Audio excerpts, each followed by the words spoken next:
අයිය විශ්වාස කරන්න බෑ යාළුවන්. ලංකාවට ආයෙත් හොඳ කාලයක් එනවා වගේ. මේ ගොසිප් එක ඇහුවම ඔයාලත් පුදුම විය. මචං මේක නියම සතුටදායක ආරංචියක්. අපේ රටේ ආයෙත් ලෝක සිනමා සංගීත සතියම උඩට එන්න පටන් අරන් වගේ. ඔයාලට මතක ඇතන් ටික කාලයකට කලින් කන්සර්ට් සිනමා උත්සව වගේ දේවල් ටිකක් අඩු වුණා. ඒත් දැන් එන ආරංචිය අනුව ලංකාවේ ආයෙත් ජාත්‍යන්තර කලාකරුවන්ගේ අවධානය දින ගන්නවා. මේකට හොඳම උදාහරණය තමයි ලෝක ප්‍රසිද්ධ ගායක නේසියෝ ලංකාවට ඇවිත් සංගීත පිරිසඟයක් පැවැත්වීම. අපේ රටේ සංචාරක ව්‍යාපාරය සහ වෙනදා ස්වදේශීතරයට මේක ලෝක හයියක්.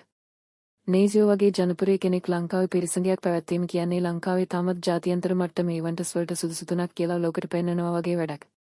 මේකෙන් වෙනත් ජාත්‍යන්තර කලාකරුවන්ටත් ලංකාවට එන්න හොඳ අවස්ථාවක් ලැබෙනවා. අපි හැමෝම ආසියාන අපේ රටේ ලොකු මට්ටමේ ඉසව තියෙනවට.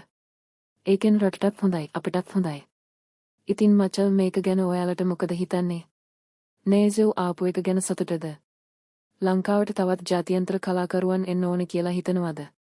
පහලින් කමෙන්ට් එකක් දාගෙන යන්න.